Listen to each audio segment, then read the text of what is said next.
इस वीडियो में हम आर्यन कल्चर के बारे में ही बात करेंगे कि आर्यन कल्चर किस तरह का था। तो इसके पहले हम देख चुके हैं कि जो सिस्टम ऑफ जो उनका लीजर जो टाइम था, बहुत सारे इंटरटेनमेंट में जाता था, जैसे सिंगिंग, डांसिंग, गैम्बलिंग, ईटीसी में उनका ये टाइम पास होता था।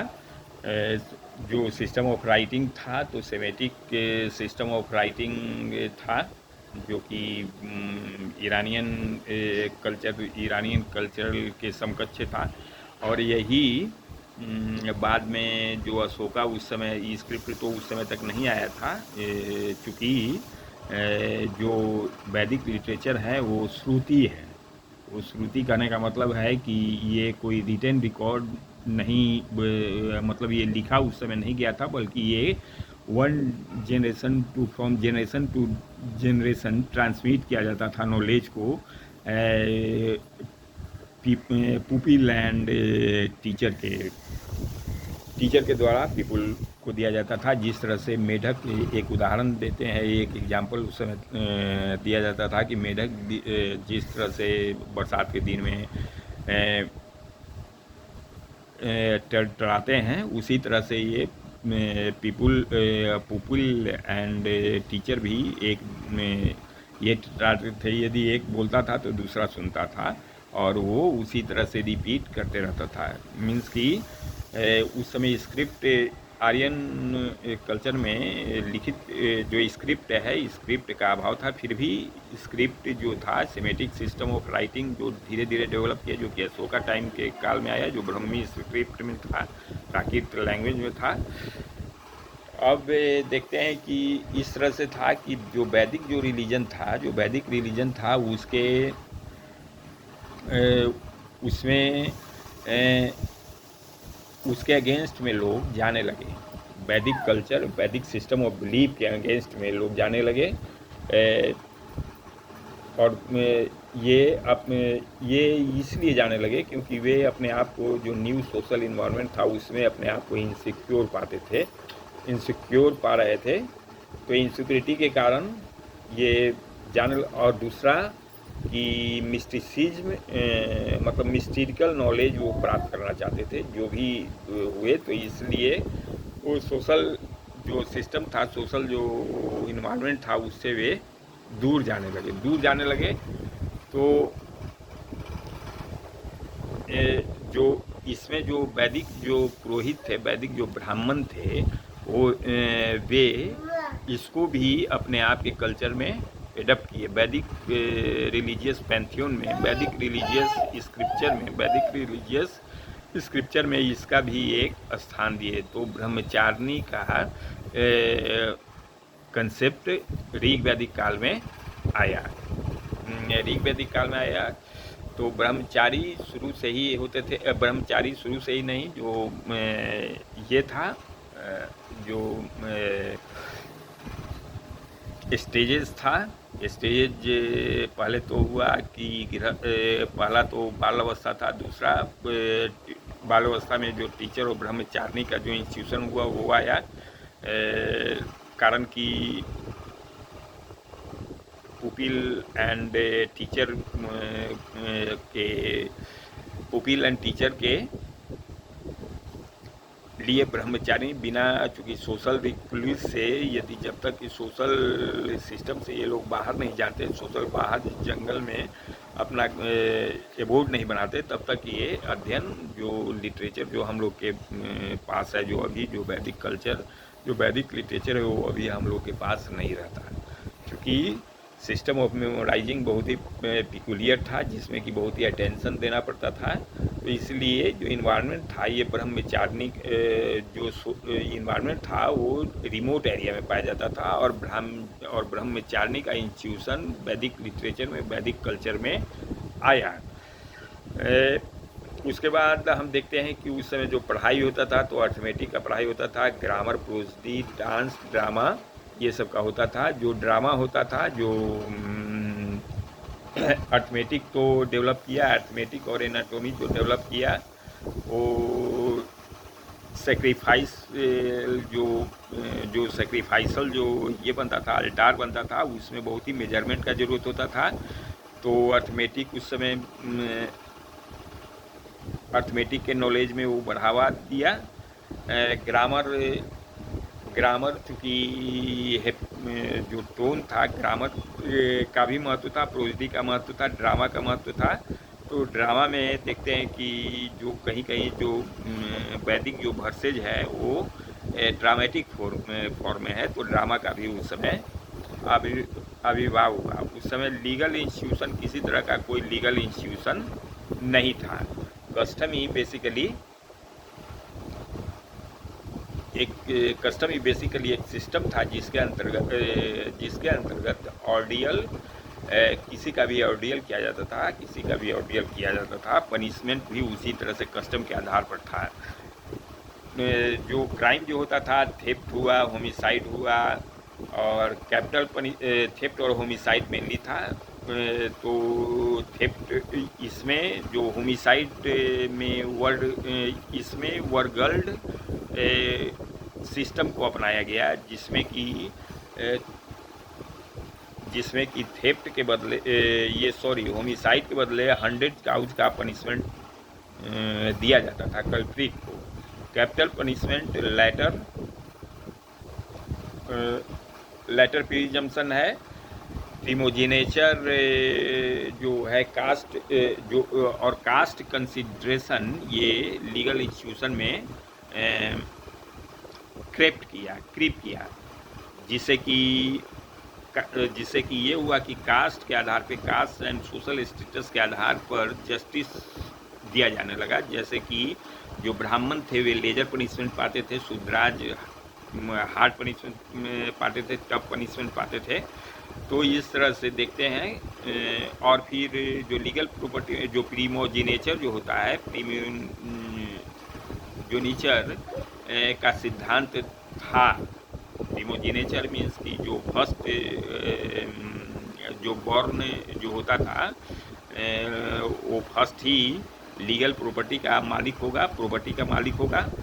तो यद्यपि उस समय प्रॉपर्टी का कंसेप्ट पूर्ण रूपेण नहीं आया था, लेकिन फिर भी चूँकि विलेज असेंबली ही बेसिकली प्रॉपर्टी बेसिकली उनके पास प्रॉपर्टी था। लेकिन जब इकोनॉमिक बाइफर्केशन हुआ, डिवीज़न हुआ, तो इकोनॉमिक बाइफर्केशन के कारण और नीड एंड जो सोसाइटी का जो नीड था वो दूसरे कंटेक्स्ट में बदला। उस संदर्भ में हम ये कहना चाहेंगे कि विलेज का जो ट्राइब का जो अधिकार था लैंड पर, विलेज असेंबली का जो अधिकार था लैंड पर, वो अब परिवार में ये बांटा जाने लगा, जिससे कि इंडिविजुअल ओनरशिप का कंसेप्ट आया। राइट इन प्रॉपर्टी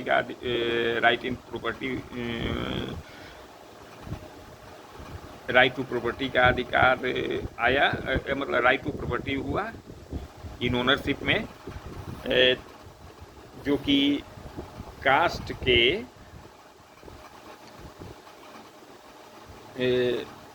और इससे रिलेटेड जितना इशू था, ये सब लीगल सिस्टम, ये सब कस्टम के द्वारा स्टेबलाइज किया जाने लगा। मीन्स कि जब भी कन्फ्लिक्ट एराइज होता था तो कस्टम ही बेसिकली प्रिवेल करता था, क्योंकि लीगल इंस्टीट्यूशन को उस तरह का था नहीं।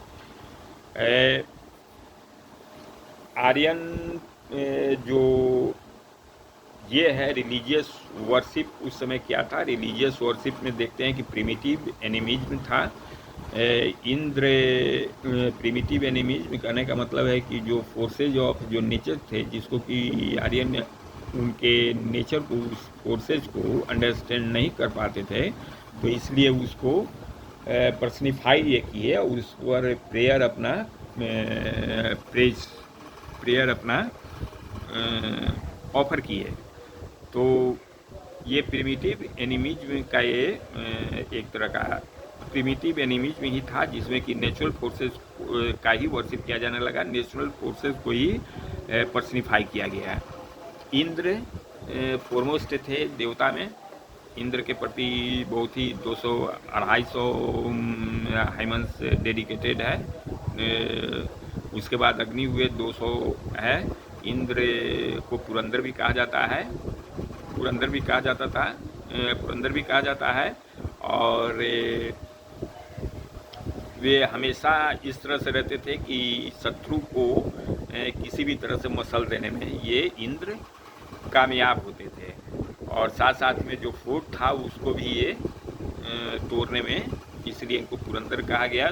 फोर्ट भी तोड़ने में ये इंद्र माहिर थे। फोर्ट से यहाँ रेफरेंस मिलता है इंडस वैली सिविलाइजेशन का। इंडस वैली सिविलाइजेशन में चूँकि फोर्टिफिकेशन था उस तरह का, तो ये रेफरेंस उस समय मिलता है। अदर गॉड्स में आते हैं जेयस, जो कि ईरानियन रिमिनेंट गॉड है। ईरानियन जब आर्यन ईरानियन प्लेटो में रहते थे तो वहाँ पर इनका महत्व था स्काई गॉड, फादर गॉड के रूप में, लेकिन बाद में इनका महत्व कम गया। सावित्री अदर गॉड थे जिनके प्रति गायत्री मंत्र डेडिकेट किया गया है। सूर्य सोम अदर गॉड थे। वरुण जल के देवता थे। वे कॉस्मोस साइकिल का वो नियंत्रण करते थे। यम डेथ के देवता थे। इस तरह से जो वैदिक जो रिलीजियस जो स्ट्रक्चर है, रिलीजियस जो पैनोरामा है, वो बहुत ही कॉस्मोस, अनेकों कॉस्मोस मतलब view of innate of cosmos and celestial being से भरा हुआ है। मतलब कि cosmos was replete with the gods and goddesses, जिसमें कि अप्सरा, विश्वदेवा, गंधर्व, ये सब भी आते थे। तो ये ऋग्वैदिक ही देवता थे। उसके बाद हम देखते हैं कि जो worship of man made objects था उसका भी प्रधानता था। लेकिन ये लोअर जो ग्रेड के जो लोअर जो पीपुल थे, कॉमन पीपुल, उनके बीच में ये प्रचलित था। जैसे कि worship of man made objects, तो मैन मेड ऑब्जेक्ट्स और बहुत सारा ऐसा चीज़ हुआ है जो कि इंडस वैली सिविलाइजेशन में, जैसे पीपल ट्री, फलूस, रुद्र का जो पूजा होता है वो, ये सब इंडस वैली सिविलाइजेशन से बोरो किया गया। तो हम देखते हैं कि एक तरफ तो आर्यन कल्चर, आर्यन रिलीजियस पैंथियोन में इनका जो प्रिमिटिव एनिमीज में जो नेचुरल जो फोर्सेस थे उसको पर्सनिफाई किए। दूसरा इंडस वैली सिविलाइजेशन और जो यहाँ के जो ओरिजिनल जो इनहेबिटेंट थे उससे भी ये बोरो किए। तो इस तरह से Aryan culture, Aryan religious culture, Aryan religion was बहुत ही लेयर्ड एंड विविड। अब हम देखते हैं कि रिलीजियस वर्शिप जो है आर्यन का, उसमें दो तरह का पाते हैं। एक तरफ तो है वैदिक, जो कॉमन जो पीपुल थे उनको वैदिक के जो फिलोसफिकल स्ट्रक्चर था, था उससे कुछ लेना देना नहीं था। जैसे कि उपनिषद हुआ, ऋग्वेद हुआ, यजुर्वेद हुआ, सामवेद, मतलब वेद, उपनिषद, अरण्यक, ब्राह्मण, ये सब में जो फिलोसफिकल एब्स्ट्रैक्ट था उसको कॉमनर नहीं समझ पा सकते थे। तो इसलिए जो मेन जो रिलीजन था, जो मेन रिलीजन था, जो कॉमनर में जो प्रिवेलेंट था, कॉमन पीपुल में जो प्रिवेलेंट था, वो basically drawn from the local sources, local inhabitants, जो आर्यन जो ट्राइब्स थे, प्री आर्यन जो पीपुल थे, उनसे ही ये बोरो किया गया है बहुत सारा। जैसे कि हम देखते हैं और लैंग्वेज और लिटरेचर में भी इसी तरह की बात थी।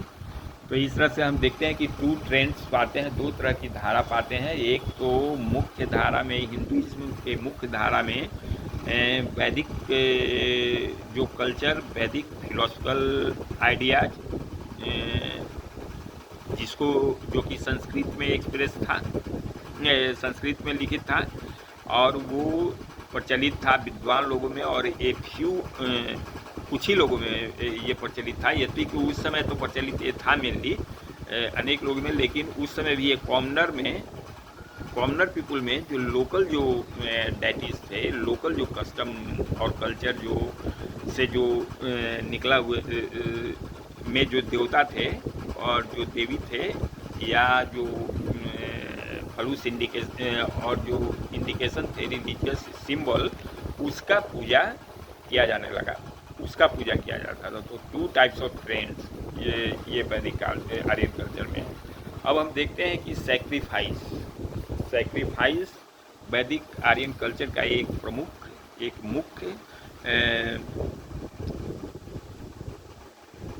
मुख्य तथ्य है, एक मुख्य फैक्ट है कि सैक्रिफाइस वैदिक आर्यन जो कल्चर था, आर्यन जो रिलीजन था, वो सैक्रिफाइस पर ही आधारित था। जैसे कि ये कहीं पर ये वैदिक वर्सेस में कहा गया है कि कैसे ये कॉस्मोस जो ये ऑरिजिन हुआ, जो यूनिवर्स का ऑरिजिन हुआ, कॉस्मोस का ऑरिजिन हुआ, वो एक वास्ट कॉस्मिक सैक्रिफाइस के कारण हुआ, ये वास्ट कॉस्मिक सैक्रिफाइस के द्वारा हुआ है। तो इस तरह से सैक्रिफाइस का महत्व वैदिक आर्यन कल्चर में बहुत ज़्यादा है, मतलब कि मेन थीम है। जब तक कि उपनिषद और अरण्यक और ब्राह्मण जब तक नहीं लिखे गए हैं, उस समय भी और जब तक कि ये गौतम बुद्ध और महावीर के द्वारा इसका डिनाइग्रेशन, सैक्रिफाइस का डिनाइग्रेशन नहीं किया गया। तो रिचुअल ऑफ जो सैक्रिफाइस था वो बेसिकली ऑरिजिनेट किया कहाँ से? ऑरिजिनेट किया इसका जो रिचुअल जो था आर्यन ईयरली जो प्रिमिटिव जो प्रोसीड्यूर था, जो कि सेरेमनीज में सैक्रिफाइस के सेरेमनी में जो था, उसी के द्वारा ये सैक्रिफाइस इवॉल्व किया। ये जो रिचुअल ऑफ जो सैक्रिफाइस था उसी के द्वारा इवॉल्व किया। तो जिसमें कि प्रीस्ट का रोल बहुत अधिक है और प्रोसेस ये रहा जिसमें प्रीस्ट का रोल बहुत ही महत्वपूर्ण माना जाता है। और इसका एक ये भी कारण था कि प्रीस्ट ही एक ऐसे क्लास थे जो कि सैक्रिफाइस को फ्रैक्टिफाई कर सकता है। सैक्रिफाइस को फ्रैक्टिफाई मतलब सैक्रिफाइस का फ्रैक्टिफिकेशन प्रीस्ट के द्वारा ही किया जा सकता है। इसलिए ऐसा माना जाता था कि जो प्रीस्ट जो थे वो ब्रह्म को जानते थे। ब्रह्म को जानने के कारण उनका जो और एक ऐसा मोमेंट आता था ये सैक्रिफाइस में जिसमें ब्रह्म जो सैक्रिफाइसर थे और जो मीडिएटर थे, मतलब ये प्रीस्ट ब्रह्म और जो सैक्रिफाइसर थे वो एक आइडेंटिटी में, मतलब कि एक आइडेंटिटी में आ जाते थे, एक मेडिटेशन मतलब मोमेंट ऑफ कंप्लीट आइडेंटिटी में आ जाते थे। तो ये सैक्रिफाइस में प्रीस्ट का रोल बहुत ही महत्वपूर्ण था। और ये आइडेंटिटी बेसिकली जो ये आइडेंटिफिकेशन था, ये डिविनिटी प्रदान करने के लिए एसेंशियल था। किसको? तो राजा को। तो पॉलिटिकल सिस्टम भी बहुत हद तक सैक्रिफाइस के लिए सैक्रिफाइसल जो राइट्स हुआ उसके लिए कारण बना। तो पॉलिटिकल में जैसे हुआ यह कि प्रीस्ट के पास नॉलेज था, और जो राजा के पास उतना वेल्थ था जिससे कि वो सैक्रिफाइस पर परफॉर्म कर सके। प्रीस्ट को पैसों की ज़रूरत थी, अपने प्रेस्टीज की ज़रूरत थी। तो इसलिए both interacted among themselves and the balance was maintained between them in that and the result was that sacrificial जो राइस था वो बहुत ही विस्तार रूप में आगे बढ़ा। विस्तृत रूप में आगे बढ़ा। तो विस्तृत रूप में आगे बढ़ा तो इससे ये होने लगा कि शुरू में तो सेक्रीफाइस में होता ये था कि स्मॉल सेक्रीफाइस, एक तो स्मॉल सेक्रीफाइस होता था जो पारिवारिक लेवल पे होता था, एक ट्राइबल लेवल पे होता था और एक पूरे राष्ट्र लेवल पे होता था। तो जितना ज़्यादा यदि जितना ऊंचा लेवल रहता था उसमें उतना ही पैसा खर्चा होता था, उसमें उतना ही कन्वर्जेबिलिटी होती थी और उसमें उतना ही सेक्रीफाइस किया जाता था, एनिमल्स को सेक्रीफाइस किया जाता था। तो एनिमल्स को सेक्रीफाइस पहले एक टोटम के रूप में किया जाता था, पहले टोटम के रूप में कि एनिमल को छोड़ दिया जाता था या किसी तरह से एक टोटम था, मीन्स कि ओनली एक सिम्टम था सेक्रीफाइस का सिस्टम की जैसे अभी एक नारियल फोड़ते हैं तो that is also called sacrifice, but sacrifice of something others. तो उस तरह से ये जो था सेक्रीफाइस का जो ये था, तो इस तरह से ये 3 लेवल पे था, विलेज, ट्राइब और पारिवारिक, विलेज और ट्राइब लेवल पे। तो इस तरह से, और इसमें लास्ट में एक सूरा तैयार किया जाता था जिसको सारे लोग जन ट्राइब पीते थे। इसका एक तो ये भी रिजल्ट होता था कि इसका एक परिणाम ये होता था कि ये जो ट्राइबल यूनिट में यूनिटी शो करता था और ये आपस में मिलने जुलने का एक बहुत अच्छा ओकेजन होता था। और जो हैप्सनॉट्स थे, जो कॉमनर, जो हैप्सनॉट्स जो फैमिली थे, उनको भी सेक्रीफाइस के द्वारा मेंटेन होता था, क्योंकि उस समय बहुत सारा धन बांटा जाता था कॉमनर के बीच में, जो बूटी से एकत्रित होता था या अदर थिंग से जो एकत्रित होता था। तो इस तरह से सेक्रीफाइस को हम देखते हैं कि सेक्रीफाइस एक पॉजिटिव पॉइंट भी रखता था, उससे पॉजिटिव पॉइंट रखता था आर्यन कल्चर में। आर्यन कल्चर में पॉजिटिव पॉइंट रखता था, लेकिन और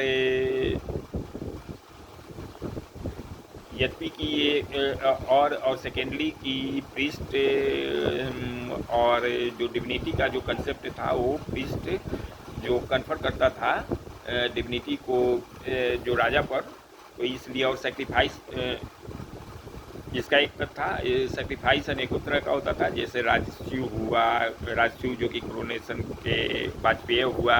तो इस तरह से अनेकों तरह के सेक्रीफाइस से बाद में इलैबोरेट होने लगा। संस्कार के समय सेक्रीफाइस होता था, फिर उसके बाद राजा जब ये ग्रहण करता था, ये पद ग्रहण करता था, उस समय होता था। फिर उसके बाद अश्वमेध किया जाता था कि मतलब घोड़ा इर्द जितना क्षेत्र में दौड़ा उतना, इसकी राज्य को एक्सपैंड करने के लिए, कंसोलिडेट करने के लिए भी किया जाता था। राजा के डिग्निटी पावर को और बूस्टअप करने के लिए भी सेक्रीफाइस किया जाता। सेक्रीफाइस इस तरह से सेक्रीफाइस अनेकों तरह के थे। तो कहने का मतलब है कि सेक्रीफाइसल जो ऑर्गेनाइजेशन था, सेक्रीफाइसल जो इंस्टीट्यूशन था, सेक्रीफाइसल इंस्टीट्यूशन आर्यन कल्चर का एक इम्पॉर्टेंट पार्ट था, जिसके बिना आर्यन का सिस्टम वर्क नहीं कर सकता था, एट लीस्ट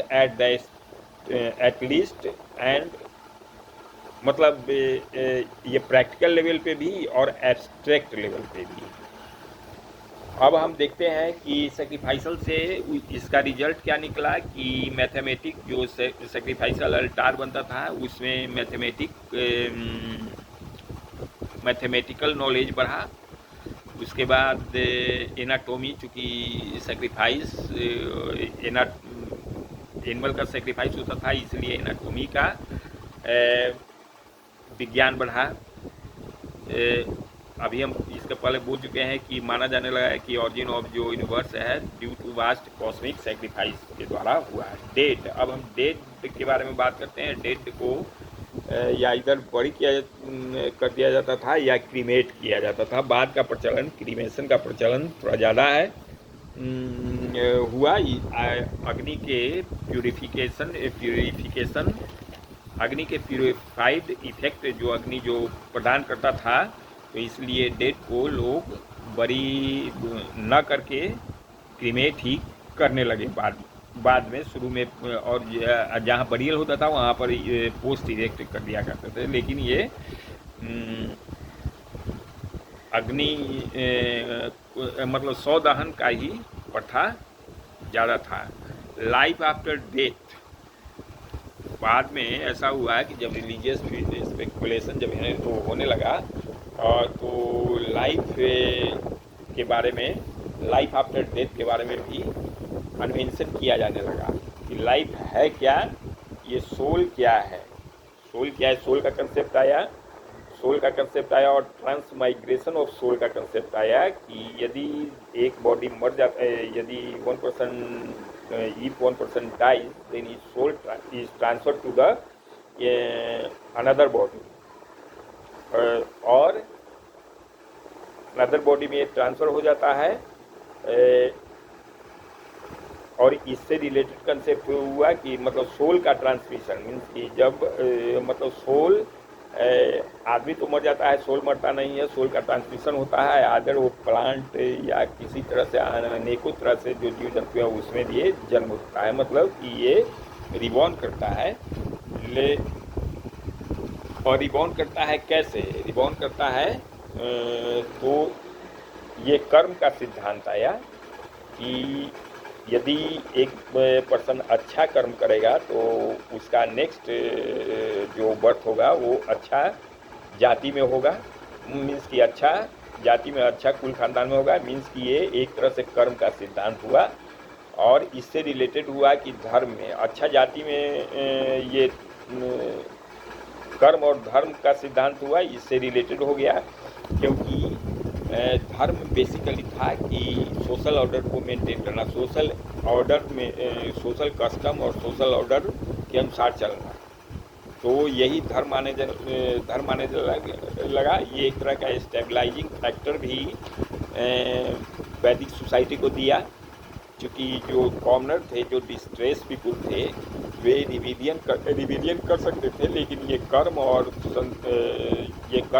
धर्म का जो ये थ्योरी आया, ये बहुत हद तक इस डिसेंट को दबाने में सक्षम रहे। अब है एसेटिसिज्म। अभी इसके पहले हम बोल चुके हैं कि एसेटिसिज्म कैसे आया। तो हुआ ऐसा कि आर्यन का सोसाइटी डेवलप किया, तो डेवलप्ड सोसाइटी में जो पुराने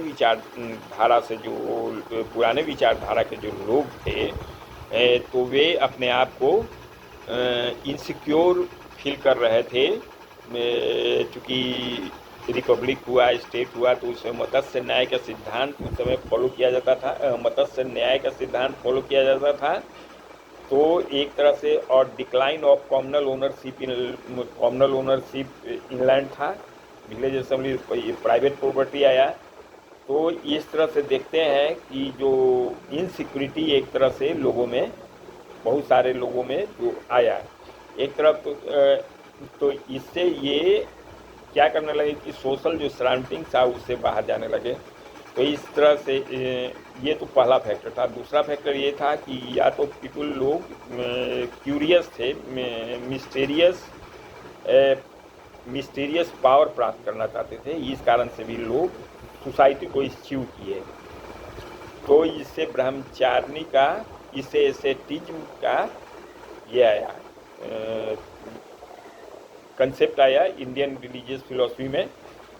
और ब्राह्मणिज्म में बहुत ही श्रीव्र थे, ब्राह्मण बहुत ही श्रीव्र थे कि ये एसेटिसिज्म को भी ये अपने आप में अपने कल्चर में ले आए। 4 आश्रम दर्शा करके, 4 की पहला हुआ पहला गृहस्थ आश्रम हुआ, दूसरा 4 आश्रम है, 4 आश्रम में इसमें लास्ट में एसेटिसिज्म का आया। एसेटिसिज्म का ब्रह्मचारिणी का आश्रम आया, ब्रह्मचारिणी, गृहस्थ और सन्यास और वानप्रस्थ और सन्यास। तो इस तरह का यह आया। उसके बाद अब हम देखेंगे कि इम्पैक्ट क्या था ये सोशल, आर्यन सोशल कल्चर का ये इम्पैक्ट था। बेसिकली इसका इम्पैक्ट बहुत ही इंडियन सोसाइटी में बहुत ही गहरा है। इंडियन सोसाइटी में जो हिंदुइज्म है बेसिकली बेस्ड ऑन वैदिक रिलीजियस पैंथियन एंड उसका जो इंटरमिक्सिंग है जो यहाँ के जो एब्रोजिनियल जो ओरिजिनल जो यहाँ के कल्चर थे, ओरिजिनल इनहेबिटेंट्स के जो कल्चर थे, उससे ये इंटरमिक्सिंग जो हुआ, तो इस तरह से हिंदुइज्म जो पनपा वो वो वैदिक कल्चर उसमें बहुत बड़ा रोल अदा किया है। मतलब वैदिक कल्चर इम्पोर्टेंस है कि जो बहुत सारा सोशल इंस्टीट्यूशन जैसे कास्ट हुआ, वर्ण हुआ, ये सब वैदिक कल्चर का ही देन है। संस्कृत लैंग्वेज ये वैदिक कल्चर का देन है। उसके बाद जो urban civilisation, second urban civilisation का प्रिपरेशन वैदिक सिविलाइजेशन के ही समय के ही काल में हुआ। वैदिक काल में ही हुआ। इस वीडियो में इतना ही, बाकी नेक्स्ट वीडियो में धन्यवाद, थैंक यू।